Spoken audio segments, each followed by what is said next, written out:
This week we opened Fortnite to discover the island starting to crack, and when we were all distracted by the new items, most people didn't realize this is secretly teasing the live event. If you compare last week's map to the new version, you'll pick up on these strange marks. The ginormous cracks stretch all the way across the forest, but where did they come from? There are multiple leads we investigated, but the most obvious brings us back to Mega City, where a volcano is laying dormant. Up in the mountains overlooking the city, this hill is suspiciously shaped like an old volcano, and if lava was to seep out, it conveniently has a direct path to town. Maybe this is starting to become active, which would explain the cracks, but it's a little far away, and that brings us to our second theory that'll blow your mind. These cracks are surrounding Hidden Henge, a little convenient for the 0 point to also be found here. Look a little deeper, and you'll start to find evidence showing that it's trying to escape, or maybe the island itself is being torn apart. This was something foreshadowed heavily at the end of last season, with the Rift Gate said to rip the fabric of reality. Maybe the island is now suffering as a result. The answer will arrive with this season's live event, which many people believe is in June, and it's safe to say these monoliths will play an even bigger role. They started to appear on the island about a month ago with these strange spirals west of Mega City. As it got closer, the name revealed itself as marine monoliths, and nobody knew what they meant. I mean, maybe they were just decorations, but then things got weird. A few days ago, the map was updated again with 2 new locations. The same monoliths that we all forgot about had spread even further. Now they can be found near the Citadel and in the lake of Brutal Bastion. Yeah, and that's when we realized these weren't just props, they're leading somewhere, and it gets even stranger when you analyze it. The blue orbs look really similar to Renzo's back bling. Could they be connected? I mean, it's possible, but there's a more obvious suspect who nobody knew existed until now. Lurking around these POIs is an NPC that spawns every match. She has never been seen before, and has quickly become one of the most interesting characters of Chapter 4. Her name, Serenade. She suddenly appeared last Tuesday and walks around the monoliths with this creepy music playing. Even weirder is the fact that she's not in the collection book, almost like she wants to remain hidden. According to her backstory, she was once a lonely wanderer, then gained powerful mystical abilities, and now roams the lands around Mega City, assisting those in need for a price. We assume Renzo had something to do with the monoliths, but if you talk to Serenade as him, she says, perhaps you're lost in a slightly different way. Whatever that means. By now you probably noticed she has really familiar powers. From the chrome seeping down her arm to a holographic blue liquid on the other side, it's clear she has the abilities of the Herald and the Cube Queen. She got these from Tranquil Waters and literally never shuts up about it. But you gotta listen to her music pack because it's hiding a big secret. It took me a little while to realize it has an identical theme to the music pack of the Herald, and some theorists have connected this all the way back to a message from last chapter. Anyone who talked to Sabina as the Herald was told, I've been hearing your name in quiet places for a long time, and this is still true months later. The dots finally start connecting with Serenade's loading screen as you can see her last reality powers in full view, along with the monoliths in the background. She is incredibly important, and it's not even the first time someone has blown the storyline wide open. There are some other characters who just arrived on the island, and they're somehow more mysterious than Serenade. You can find these wanted posters all over Mega City, revealing a bounty on their heads alongside Triarch Nox. But what crimes have they committed? Let me officially introduce you to Dahlia and Styx, 2 renegades who are part of a new group called The Unseen. And considering they're blowing up cars in Mega City, I'm not surprised they have a bounty on their heads. Anyway, Styx is known for causing chaos and destruction, while Dahlia is a biohacker who prefers working in the shadows. Their third member seems to be Highwire, who's revealed as a saboteur that's been working directly with Triarch Nox in The Last Reality.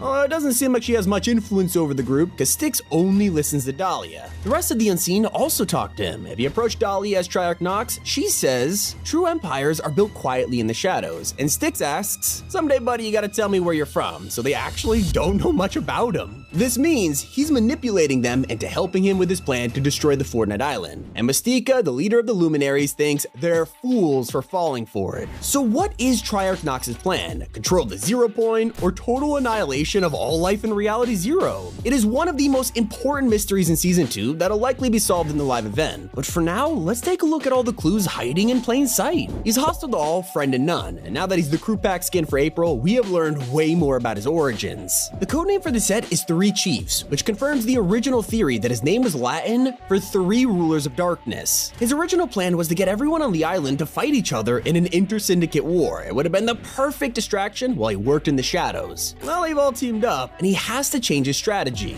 The Unseen are fully on board, so maybe he'll use them to create chaos in the city and continue his work. But the reason he's here is because of the rift gate that transformed the island at the end of Season 1. It was meant to bring someone known as the Shapeless Man to Reality Zero, but after getting sabotaged, sabotaged and instead brought the Peace Syndicate and Mega City. Triarch Nox, a villain of the last reality, managed to sneak through the portal just before it got too unstable and exploded, the remains of which could be found at the Rift Warden's tower near the Citadel. Nothing else happened since the gate exploded, and the Oathbound in general has gone completely missing. They are nowhere to be seen in the story or on the map, but some NPCs still acknowledge the Ageless as the true ruler of the Citadel. With the Rift Gate destroyed, we still have the mystery of who the Shapeless Man is and why the portal was built in the first place. The most obvious theory is Geno, as the Oathbound were the first version of the IO, so it makes sense to get in contact with them to help him bring him back to life. Since he was killed off over a year ago, he has been slowly rebuilding himself, and this was meant to be his grand return, except it went horribly wrong. Now if Geno does come back, he'll be faced with an island that's already at war, and things are about to escalate. Fighting for control are the Syndicates, the Oathbound, and the Last Reality, and that's before we even talk about the fourth group who could be responsible for all of this and nobody even knows they exist. They are located in the frozen biome of Brutal Bastion, and if you hadn't noticed yet, this place looks way too refined and temple-like to actually belong in the ice biome. That's because it's the headquarters of a society named the Reality Warriors. It sounds like they protected the island for a long time, and nearby in the forest, they're the ones responsible for hiding the Zero Point in a vault. Unlike other groups, these guys feel very ancient and religious, but if they've been around for so long, what happened to them, and where have they been this whole time? The main theory begins to reveal itself when you compare their architecture to the Sanctuary from Chapter 3. They have some very similar buildings. Then you look at their floating orbs, strange circular diagrams, and a statue they worship of an unidentified woman in robes. It's not hard to conclude that these are the Seven from thousands of years ago, just as the Oathbound were. Well, it's almost been half a year since they appeared on the map, and we're still scrambling to figure out who this woman is. Although the clues are out there, during the end event, the Foundation gave us a vital hint. Why does she make me keep saving you? I'm gonna be honest, this never made any sense until you look back on it years later. Despite Season 2 introducing an overwhelming amount of new characters to the story, none of them are tied to the Reality Warriors. Well, that sounds a bit disappointing. It could be a good sign. Fortnite usually saves their biggest characters for live events and season trailers, which could tease how important this group truly is. Now we have monoliths rising out of the ground and cracks around Hidden Henge. Their protection, it's starting to collapse. The Reality Warriors aren't able to hide in the background for much longer, and if they truly are the protectors of the island, we'll need to step out of the shadows and face the Last Reality or the Oathbound. Now it's totally possible that they don't even exist anymore. Maybe it was just their home that was brought to the island, and the actual members of the Reality Warriors are the Seven we know and love today. It means the future of the island rests on a group that is currently being held prisoner. But from the creator of Fortnite's storyline himself, their story isn't finished. Amy is the robot assistant of the scientist and recently constructed a body for herself to go and save the group. They are currently victims of the Chrome and are being sculpted over and over again by it. So Amy's heading to their location using the Rift Gate, and we haven't heard from her since she went through the portal. It's likely that the live event might have a surprise return of the Seven as they stop Triarch Nox and the Unseen at the last moment. But what does this mean for the Paradigm? She's the only one to not be consumed by Chrome and was last seen in the Fracture event sacrificing herself for the island.